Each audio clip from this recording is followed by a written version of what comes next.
Hey guys, this is Kajal Kaushik and I welcome you all back on my channel Cool and Easy। मैं आप सभी का एक बार फिर से स्वागत करती हूँ अपने चैनल Cool and Easy में। ले आई हूँ आप सब लोगों के लिए अकबर और बीरबल की लाइफ से जुड़ी एक और बहुत प्यारी और मशहूर कहानी, और उम्मीद करती हूँ आप सबको ये पसंद आएगी। तो चलिए शुरू करते हैं। क्या आप लोग भी ये बात जानते हैं कि बीरबल दिमाग पढ़ना भी जानते थे? वो आपके दिमाग में क्या चल रहा है आपको देखकर ही जान लेते थे। लकीली आप लोग उस टाइम पे नहीं थे, पर उस टाइम के लोगों में ये बात अक्सर प्रचलित थी। तो आखिर क्या हुआ था ऐसा कि लोग उनको एक माइंड रीडर समझा करते थे, जबकि उनके पास ऐसी कोई भी पावर नहीं थी।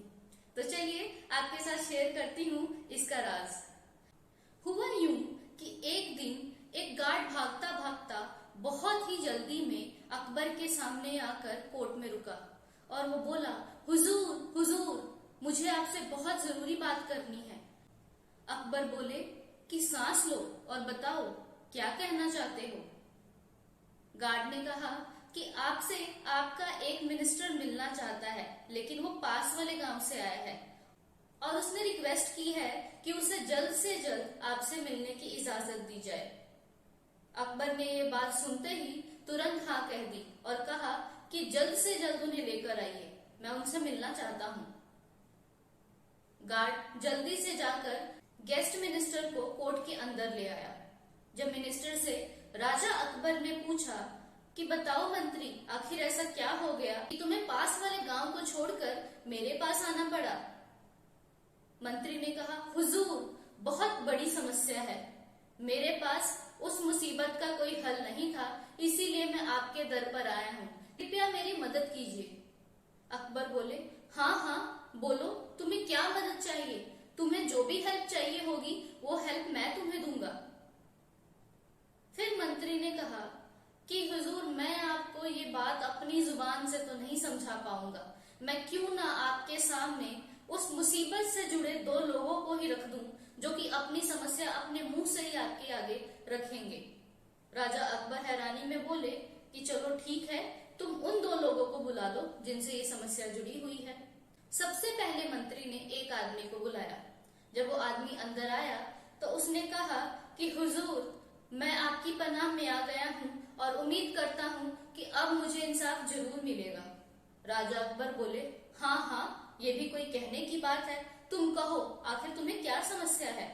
वो आदमी बोला, हुजूर, मेरा नाम आमिर है, मैं बहुत सारी लैंड्स का मालिक हूँ, मेरे पास बहुत सारा धन दौलत भी है, लेकिन मेरा नौकर सभी को ये कहता फिर रहा है कि वो खुद मेरी जमीनों का मालिक है और वो खुद ही आमिर है, ना कि मैं आमिर हूँ, और इस तरह से वो मेरी सारी संपत्ति पे अपना कब्जा जमाए बैठा है, और वो लोगों को भी यही कह रहा है कि मैं झूठ बोल रहा हूँ और मैं उसका नौकर हूँ। राजा अकबर ने बड़े ही इत्मीनान से आमिर की सारी बातें सुनी। फिर मंत्री ने कहा कि हुजूर, अब मुझे आज्ञा दीजिए कि मैं दूसरे आदमी को भी बुला पाऊं। अब दूसरा आदमी अंदर आया। राजा अकबर ने उसकी तरफ देखा और बोला, बताओ तुम्हारी समस्या क्या है। दूसरे आदमी ने भी यही कहा कि हुजूर, मैं अफगानिस्तान गया हुआ था, पिछले 6 महीने से मैं व्यापार के सिलसिले में अफगानिस्तान के दौरे पर था। अब जब मैं वापिस आया हूँ तो मैं देख रहा हूँ कि मेरा नाम तक मेरे नौकर ने ले लिया है। मैं असली आमिर हूँ, जितनी भी जायदाद ये आदमी यहाँ पे खड़े होकर अपना बता रहा है वो सारी की सारी जायदाद मेरी है। ये मेरा नौकर है और ये 2-3 साल से मेरे अंदर काम कर रहा है। मैंने अपने लैंड्स की देखभाल करने के लिए और अपनी संपत्ति की देखभाल करने के लिए इसे ये काम सौंपा था अपने पीछे से, लेकिन अब मैं जब आया हूँ तो पता चल रहा है कि मेरे नाम पे व्यापार कभी बंद ही नहीं हुआ।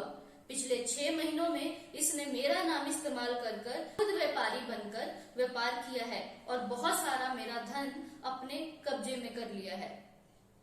जैसे ही दूसरे आमिर की बात खत्म हुई तो मंत्री बोला, हुजूर, अब आप ही बताइए कि इसका हल मैं क्या निकालूं।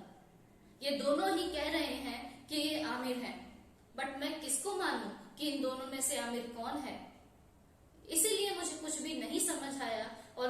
बताता था कि राजा अकबर के दरबार में ही इस प्रॉब्लम का सोल्यूशन किया जा सकता है।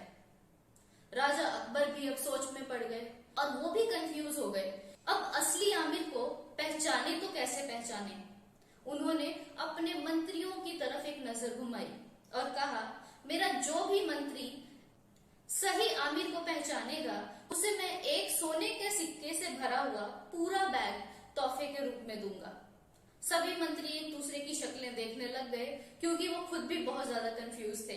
और हमेशा की तरह ही बीरबल आगे आए कि जहांपनाह मुझे मौका दीजिए, मैं इसको सॉल्व करके दिखाता हूँ। मुझे पता है कि असली आमिर कौन है। दोनों ही आमिर बीरबल की तरफ देखने लग गए। बीरबल उनकी तरफ चलकर आए और बोले, क्या तुम लोग जानते हो कि मैं तुम दोनों का दिमाग पढ़ सकता हूँ?